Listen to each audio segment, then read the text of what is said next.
नमस्कार दोस्तों, आप सभी का स्वागत है आपके अपने चैनल क्लास एवरीवेयर पर। तो दोस्तों, आज की इस क्लास में हम रेशियो एंड प्रोपोर्शन से रिलेटेड जो भी क्वेश्चंस रेलवे और एसएससी के द्वारा पूछे गए हैं उनके बारे में पढ़ेंगे। तो वीडियो आपके आने वाले रेलवे और एसएससी के सभी एग्जाम्स के लिए बहुत ही ज़्यादा इंपॉर्टेंट रहने वाली है। मैं प्रत्येक क्वेश्चन को शॉर्ट से भी सॉल्व कराऊंगा और साथ में उसको डिटेल में भी बताऊँगा, लेकिन ज़्यादातर हम शॉर्ट ट्रैक पर फोकस करेंगे क्योंकि वही आपके एग्ज़ाम के लिए इम्पोर्टेंट है। तो वीडियो को अगर आपको पसंद आए तो लाइक ज़रूर करना और दोस्तों के साथ शेयर ज़रूर करना और हमारे चैनल को सब्सक्राइब करके हमारे साथ ज़रूर जुड़ जाना डेली ऐसी ही मैथ्स की प्रीवियस ईयर क्वेश्चंस की वीडियोस के लिए। तो चलिए आज का पहला क्वेश्चन देखते हैं। किसी धन को ए बी सी में क्रमशः 3:5:7 के अनुपात में बांटा गया है। यदि सी का भाग ए के भाग से 1600 अधिक हो तो बी का भाग कितना होगा।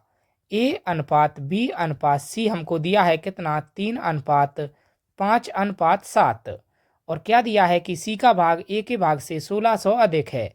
तो सी का भाग अगर हम रेशियो में देखेंगे तो सी का भाग ए के भाग से कितना अधिक है, 4। तो 4 यूनिट की जो वैल्यू दी है हमको वो दी है कितनी, 1600। 1 यूनिट की अगर हम वैल्यू निकालेंगे तो वो निकल के आएगी कितनी, 4 × 4 16। तो 1 यूनिट की वैल्यू निकल के आएगी 400। हमसे पूछा है बी का भाग कितना होगा। तो बी का भाग कितना दिया है हमको, 5। तो 5 यूनिट बी का भाग दिया है और 1 यूनिट की वैल्यू हमने निकाली कितनी, 400। तो 5 × 400, तो बी का मान निकल के आएगा कितना, 2000। तो इसका करेक्ट आंसर हो जाएगा ऑप्शन सी। इसके बाद अगला प्रश्न देखते हैं। तो एक कारखाने में स्त्री तथा पुरुष कर्मचारियों का अनुपात 3:5 है। यदि स्त्रियों की संख्या पुरुषों की संख्या से 40 कम हो तो कारखाने में कुल कर्मचारी कितने हैं। हमको क्या दिया है, तो यहाँ पर फीमेल और मेल। तो फीमेल और मेल यानी कि स्त्री और पुरुष का रेशियो कितना दिया है हमको, 3:5। तो फीमेल और मेल का रेशियो दिया है 3:5 और यहाँ पर बताया है क्या कि पुरुषों की संख्या से स्त्रियों की संख्या 40 कम है। तो रेशियो में कितनी कम है, 2। तो 2 यूनिट की वैल्यू कितनी निकल के आएगी हमारे पास, 40। 1 यूनिट की अगर हम वैल्यू निकल के आएंगे तो कितनी आएगी, 2 से 40 को काटेंगे तो 20 बार जाएगा, तो 1 यूनिट की वैल्यू निकल के आई कितनी, 20। अब हमसे पूछा है तो कारखाने में कुल कितने कर्मचारी हैं। तो अगर हम देखें तो कारखाने में कुल कितने कर्मचारी हैं, तो 5 + 3 8। तो मेल और फीमेल जब हम मिलाएंगे तो 8 यूनिट कारखाने में कुल कर्मचारी हैं। 8 यूनिट की वैल्यू क्या आएगी, तो 8 × 1 यूनिट की वैल्यू है 20। 20 से मल्टीप्लाई करेंगे तो आंसर निकल के आएगा कितना, 160। तो इसका करेक्ट आंसर हो जाएगा 160। तो कारखाने में कुल 160 कर्मचारी हैं। इसके बाद अगला क्वेश्चन देखते हैं। तो दो संख्याओं का अनुपात 3:8 है और इनका अंतर 115 है। तो उनमें से सबसे छोटी संख्या ज्ञात करें। तो दो संख्या हमने मान ली, कौन कौन सी, n1 और n2। तो n1 रेशियो n2 क्या दिया है हमको, 3:8 और इनका अंतर क्या दिया है, कितना हमको दिया है, इनका अंतर दिया है 115। रेशियो में अगर हम देखेंगे तो अंतर है 5 यूनिट। तो 5 यूनिट की वैल्यू कितनी दी है हमको, 115। 1 यूनिट की अगर हम वैल्यू निकालेंगे तो कितनी निकल के आएगी, तो 5 से काटेंगे तो जाएगा 23 बार, तो 1 यूनिट की वैल्यू निकल के आई 23। अब हमसे पूछा है कि इनमें से छोटी संख्या क्या होगी। तो छोटी संख्या क्या है, तो छोटी संख्या है 3। तो n1 जो है वह छोटी संख्या है और वो है कितनी, 3। तो 3 यूनिट की अगर हम वैल्यू निकालेंगे तो कितनी निकल के आएगी, तो 3 × 23। तो 3 का जब 23 से मल्टीप्लाई करेंगे तो कितना निकल के आएगा, 23 × 3 69। तो इसका करेक्ट आंसर हो जाएगा ऑप्शन सी। इसके बाद अगला क्वेश्चन देखते हैं। तो तीन संख्याएं 1/2 अनुपात 2/3 अनुपात 3/4 के अनुपात में हैं। यदि सबसे बड़ी संख्या और सबसे छोटी संख्या का अंदर 36 है तो संख्याएं ज्ञात करें। हमको क्या दिया है, 1/2 अनुपात 2/3 अनुपात 3/4। ये हम इसका क्या करेंगे कि इसको सही रेशियो में बनाएंगे। तो सही रेशियो में बनाने के लिए मैंने आपको क्या बताया था कि नीचे की संख्या का एलसीएम लेंगे। तो एलसीएम कितना आएगा, 12। 2 × 6 12, 6 एकम 6 अनुपात 3 × 4 12, 4 × 2 8 अनुपात 4 × 3 12 और 3 × 3 9। और मैंने आपको बताया था जो भी सबके कॉमन रहती है उसको हम हटा देते हैं। तो 12 जो है ये सबके नीचे है तो ये कॉमन है, तो इसको हम हटा देंगे। तो रेशियो निकल के आएगा 6:8:9। इसके बाद हमको क्वेश्चन में दिया है कि सबसे बड़ी संख्या और सबसे छोटी संख्या, तो सबसे बड़ी संख्या है 9 और सबसे छोटी संख्या है 6, इनके अंतर कितना है 36। तो रेशियो में अगर हम अंतर देखेंगे तो वो है 3, तो 3 यूनिट की वैल्यू अगर हम निकालेंगे तो वो कितनी दी है 36। 1 यूनिट की वैल्यू हम निकालेंगे यहाँ से, तो 1 यूनिट की वैल्यू निकल आएगी 3 गुना 12, तो 1 यूनिट की निकल आई कितनी वैल्यू 12। इसके बाद हमसे पूछा है तो संख्याएं ज्ञात कीजिए। तो संख्याएं कितनी है हमारे पास 6:8:9। तो संख्याएं हम कैसे निकालेंगे, एक तो है 6 यूनिट, एक है 8 यूनिट और एक है 9 यूनिट। तो इन सभी में अगर हम 12 से मल्टीप्लाई कर देंगे तो हमारी संख्याएं निकल आएंगी। तो इसमें 12 से मल्टीप्लाई करेंगे, इसमें भी 12 से, और इसमें भी हम 12 से मल्टीप्लाई कर देंगे। तो 12 गुणा 6 72, 12 गुणा 8 कितनी आएगी 96, और 12 गुणा 9 कितना आएगा 108। तो संख्याएं हमारी निकल आई 72, 96 और 108। तो ऑप्शन डी इसका करेक्ट आंसर हो जाएगा। इसके बाद अगला क्वेश्चन देखते हैं। यदि अरुण ने अंग्रेजी और गणित में कुल 170 अंक प्राप्त किए, यदि उसके अंकों का अंतर दोनों विषयों में 10 हो तो उनका अनुपात ज्ञात करें। तो अरुण ने क्या है इंग्लिश प्लस मैथ जो था इसमें कितने अंक ज्ञात किए, कितने 170 प्राप्त किए, और उनके अंकों का अंतर कितना दिया है। तो इंग्लिश और मैथ के जो नंबर आए उनका अंतर देखेंगे तो वो दिया है कितना 10। तो इसी तरीके से मैंने आपको बताया था कल की क्लास में कि जो पहली वाली संख्या है इसका अगर हमको मान निकालना है तो हम क्या करेंगे, इन दोनों संख्याओं को आपस में जोड़ देंगे और 2 से डिवाइड कर देंगे तो पहली संख्या निकल आएगी।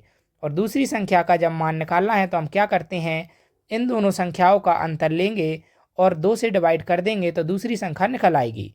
तो पहली संख्या अगर हमको निकालनी है, जैसे कि इंग्लिश में कितने अंक आए, तो इसके लिए हम क्या करेंगे, इंग्लिश के लिए दोनों संख्याओं को जोड़ देंगे। तो 170 प्लस 10/2 तो कितना आ जाएगा 180/2।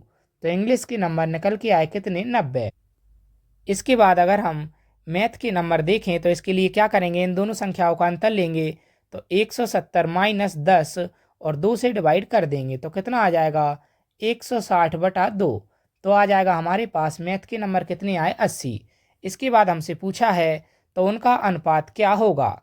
तो इंग्लिश और मैथ का जब हम अनुपात निकालेंगे तो कितना आ जाएगा, इंग्लिश में आए 90 नंबर और मैथ में आए 80 नंबर।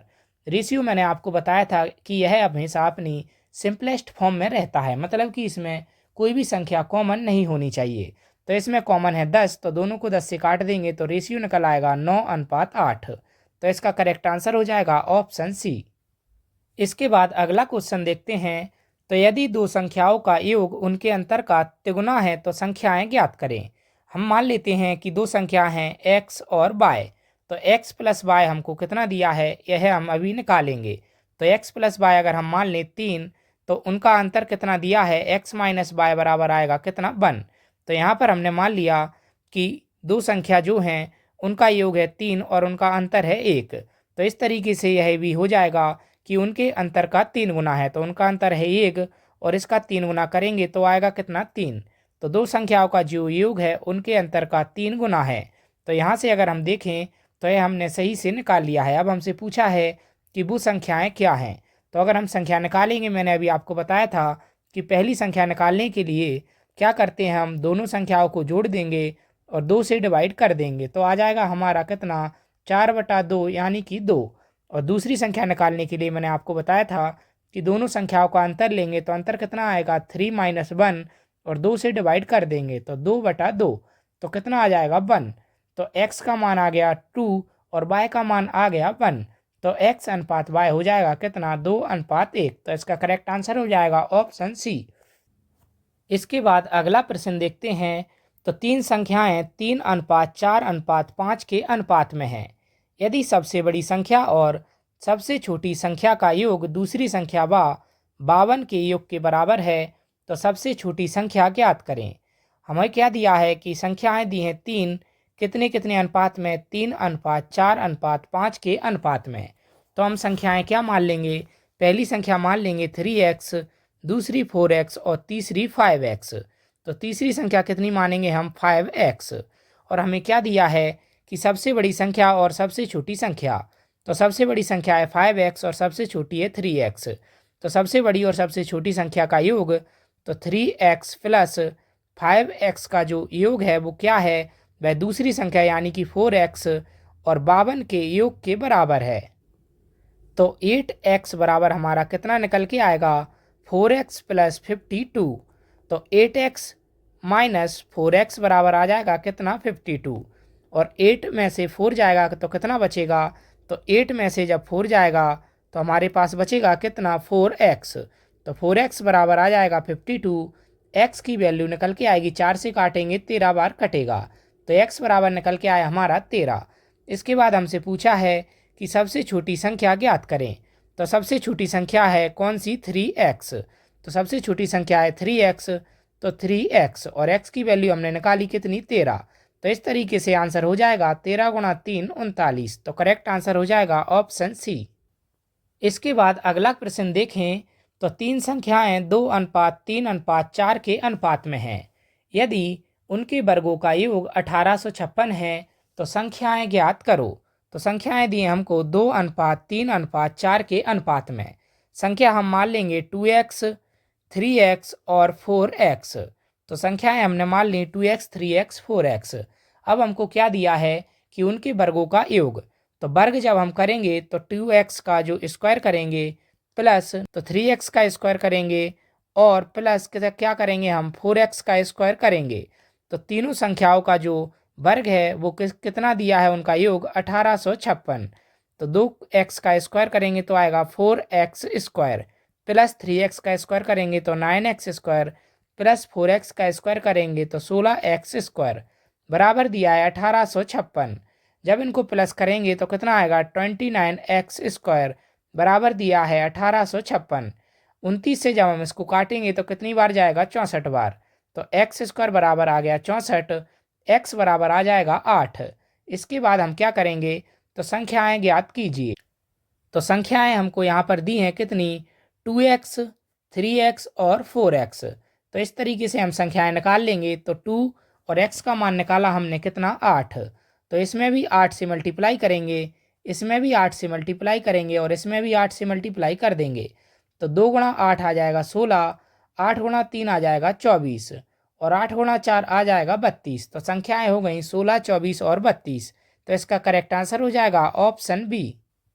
इसके बाद अगला प्रश्न देखते हैं। तो किन्हीं दो संख्याओं के योग का वर्ग उनके गुणनफल के 4 गुने के बराबर है। तो संख्याओं का अनुपात ज्ञात करें। तो क्या करेंगे, हम संख्याएं मान लेंगे n1 और n2। तो दो संख्याएं हमने मान ली n1 और n2। इसमें दिया है कि दो संख्याओं के योग का वर्ग। तो n1 प्लस n2 का क्या हो जाएगा, स्क्वायर बराबर क्या दिया है हमको, उनके गुणनफल के 4 गुने के बराबर है। तो 4n1 n2 तो इनके गुणनफल के 4 गुने के बराबर है। तो a प्लस बी का होल स्क्वायर बराबर क्या होता है, a square plus B square plus 2ab और a माइनस बी का होल स्क्वायर बराबर होता है a square plus B square minus 2ab। तो यहाँ पर हम क्या करेंगे, n1 प्लस n2 का होल स्क्वायर बराबर हो जाएगा n1 का स्क्वायर प्लस n2 का स्क्वायर प्लस 2n1 n2 बराबर आ जाएगा 4n1 n2। 4n1 n2 को इस तरफ लेकर आएंगे तो n1 का स्क्वायर प्लस n2 का square plus 2n1 n2 minus 4n1 n2 और 4n1 n2 2n1 n2 में से जब जाएगा तो n1 square plus n2 square minus बचेगा 2n1 n2। और इसी तरीके से मेरा दूसरा फॉर्मूला जो मैंने यहाँ पर लिखा है वो है a माइनस बी का होल स्क्वायर बराबर a square plus B square minus 2ab। तो यहाँ पर हमारा क्या आ जाएगा, n1 माइनस n2 का whole square. n1 minus n2 का होल स्क्वायर बराबर क्या आ जाएगा, हमारे पास आ जाएगा इक्वल में 0 और n1 माइनस n2 बराबर कितना आ जाएगा, 0 और n1 बराबर अगर n2 उधर ले जाएंगे कितना हो जाएगा, n2। तो n1 बराबर n2 हो गया। तो इस तरीके से रेशियो क्या आ जाएगा, n1 रेशियो n2 आ जाएगा हमारे पास 1:1, क्योंकि बराबर में है तो दोनों संख्याएं बराबर होंगी। तो रेशियो आ जाएगा 1:1। तो इसका करेक्ट आंसर हो जाएगा ऑप्शन सी। तो दोस्तों यहाँ पर जो भी इम्पोर्टेंट क्वेश्चंस थे वो सारे के सारे मैंने आपको कवर करा दिए। उम्मीद करता हूँ क्लास आपको अच्छी लगी होगी। अच्छी लगी हो तो क्लास को लाइक ज़रूर कीजिएगा और हमें कमेंट करके ज़रूर बताइएगा, और हमारे चैनल को सब्सक्राइब करके हमारे साथ ज़रूर जुड़ जाइएगा डेली ऐसी ही मैथ्स के NTPC के लिए क्वेश्चंस के लिए। धन्यवाद।